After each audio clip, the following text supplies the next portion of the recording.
নমস্কার দর্শক বন্ধুরা, রেপ স্পোর্টস বাংলার পর্দায় আপনাদের সকলকে আরেকবার স্বাগত। আমি রাহুল, আর এই মুহূর্তে আরো একটি গুরুত্বপূর্ণ ভিডিও নিয়ে চলে এসেছি আপনাদের সকলের জন্য। আমি জানি যে আপনারা সকলেই এখনো পর্যন্ত অপেক্ষায় দিন গুনছেন যে আইএসএল এর সূচি কবে বেরোবে।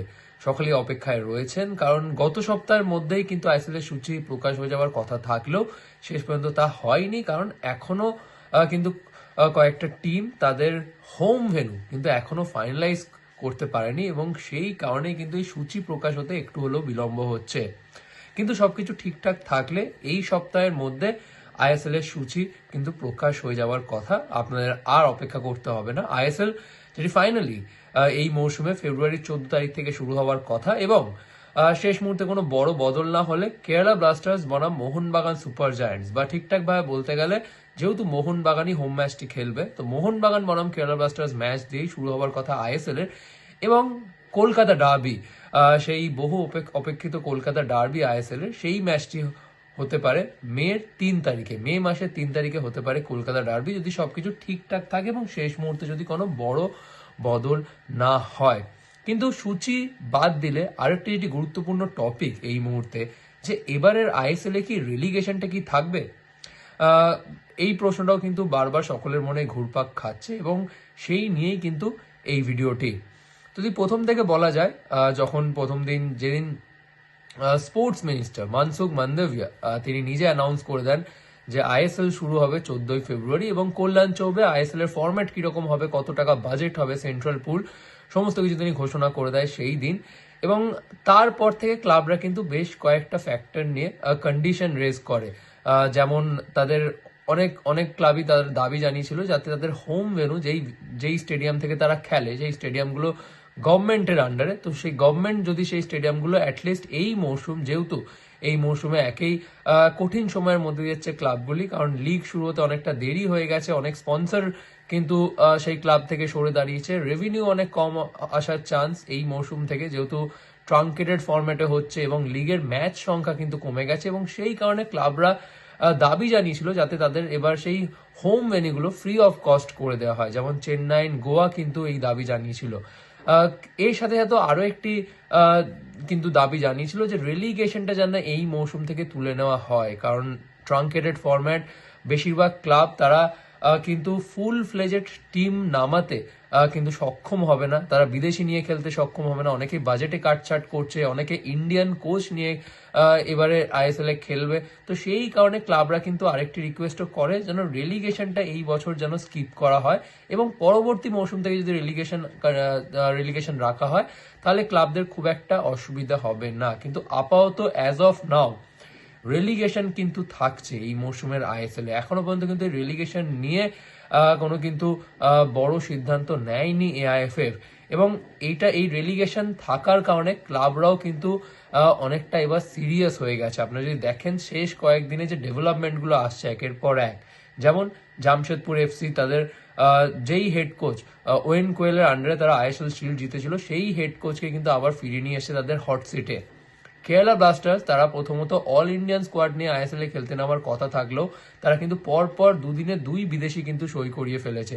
একজনের নাম হচ্ছে ইয়োকে, ফ্রান্সের উইঙ্গার, তিনি ফ্রেঞ্চ উইঙ্গার ইয়োকে, এবং আরেকজনের নাম হচ্ছে মার্লন রুজ। এই মার্লন রুজ জার্মানির আন্ডার 18 এবং আন্ডার 19 ন্যাশনাল টিমের হয়ে খেলার অভিজ্ঞতা রয়েছে এই মার্লন রুজের। বেশ প্রতিভাবান একজন অ্যাটাকার তিনি সেন্ট্রাল অ্যাটাকিং মিডফিল্ডার রোলে খেলতে পছন্দ করেন।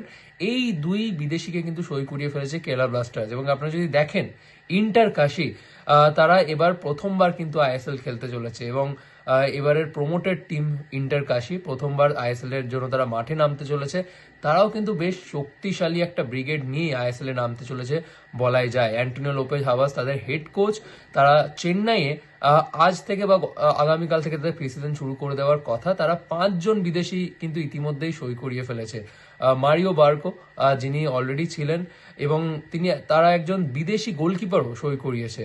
যদি দেখেন টোরেস নামক একজন বিদেশি গোলকিপার, এই 5টি বিদেশি কিন্তু স্প্যানিশ, এবং এক কথায় বলাই যায় যে এবারে ইন্টার কাশি কিন্তু তাদের প্রথম বছর আইএসএল এ শুধু অভিজ্ঞতা সঞ্চয়ের জন্য কিন্তু খেলতে নামছে না, তারাও কিন্তু একটি দাবিদার হয়ে কিন্তু মাঠে নামতে চলেছে এইবারের আইএসএল মৌসুমে। সুতরাং এই কয়েকটা ডেভেলপমেন্ট থেকে এই যে ইন্ডিকেশনটা আসছে, সেটার কারণটা আমরাও জানার জন্য বেশ আমরা মুখিয়ে পড়ি, এবং তারপরই আমাদের যে সোর্স রয়েছে, বেশ কয়েকটা ক্লাব সোর্সের সাথে আমরা কথা বলা শুরু করি, এবং সেখান থেকে আমরা জানতে পারি যে এখনো কিন্তু এই রেলিগেশনের ব্যাপারটা একেবারেই সরিয়ে দেওয়া যাচ্ছে না।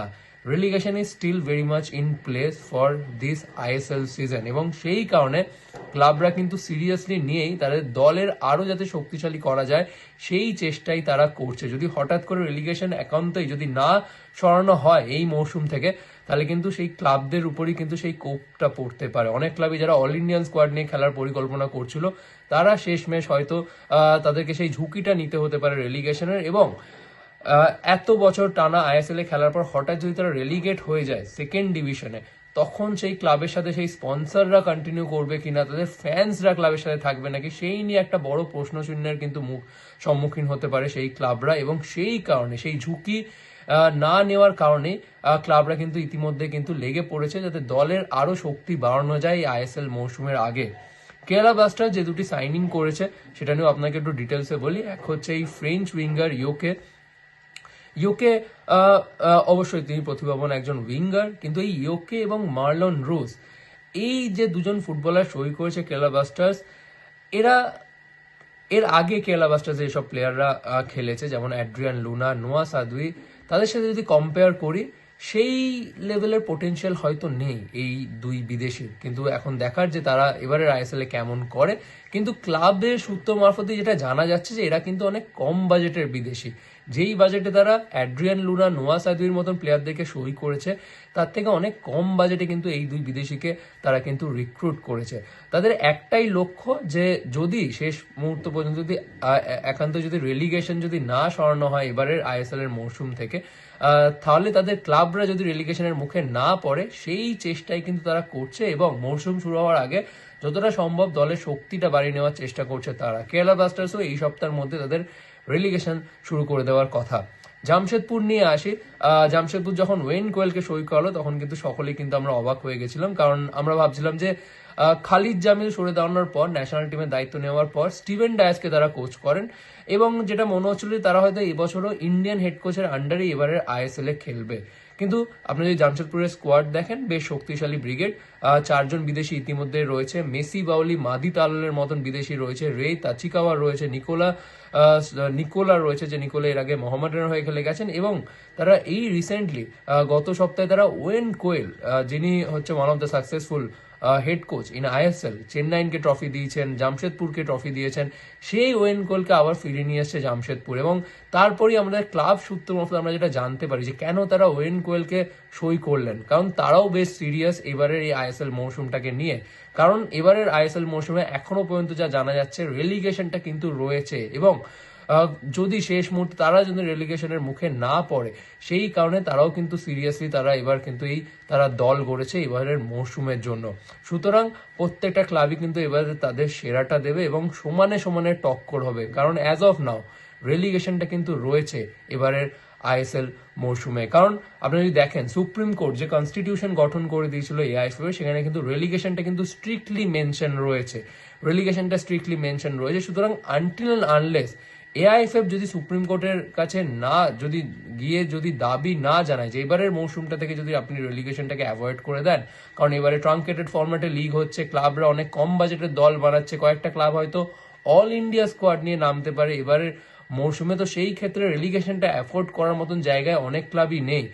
সুতরাং আনটিল আনলেস এআইএফএফ যদি না রিকোয়েস্ট করে সুপ্রিম কোর্টকে, এবং সুপ্রিম কোর্টকে রিকোয়েস্ট করলেও সুপ্রিম কোর্ট কি আদৌ তাদের কনস্টিটিউশনে আবার বদল আনতে চাইবে? যেই সুপ্রিম কোর্ট স্বয়ং যে কনস্টিটিউশনটা গঠন করে দিয়েছিল, সেই তাদেরই কনস্টিটিউশনে তারা কি বদল আনতে চাইবে, সেই নিয়েও উঠছে প্রশ্ন। সুতরাং as of now according to multiple club sources যেটা জানা যাচ্ছে, relegation is there in this season ISL, এবং এটা যদি হয় তাহলে আইএসএল এর প্রথমবার কিন্তু রেলিগেশন চালু হতে পারে এই মৌসুমে। কারণ এত বছর প্রমোশন হলো, লাস্ট 2 বছরই আমরা প্রমোশন দেখেছি, পাঞ্জাব এফসি এবং মোহামেডানকে উঠে আসতে দেখেছি ফার্স্ট ডিভিশনে, কিন্তু রেলিগেশন কিন্তু এখনো পর্যন্ত হয়নি। কিন্তু এবার যেহেতু এআইএফএফ এর কনস্টিটিউশনের রেলিগেশন কিন্তু স্ট্রিক্টলি মেনশন রয়েছে, সুতরাং ক্লাবরাও কিন্তু বেশ সিরিয়াসলি কিন্তু এবারের মৌসুমটাকে কিন্তু নিতে চলেছে। এবং অবশ্যই সূচির জন্য আপনারা সকলে অপেক্ষায় রয়েছেন। কয়েকটা ক্লাবের হোম ভেন্যুতে এখনো ফাইনাল ডিসিশন নেওয়া হয়নি, সেই সব কিছু হয়ে গেলে এই সপ্তাহের মধ্যে কিন্তু আইএসএল এর সূচি প্রকাশ হয়ে যাওয়ার কথা। আপনাদের কি মতামত এই টপিকটা নিয়ে অবশ্যই জানাবেন কমেন্ট সেকশনে, এবং এরকম আরো অনেক আপডেটের জন্য অবশ্যই চোখ রাখবেন রেপ স্পোর্টস এর পর্দায়। এখানে শেষ করছি এই ভিডিও, আবার আপনাদের সকলের সাথে দেখা হচ্ছে পরবর্তী ভিডিওতে।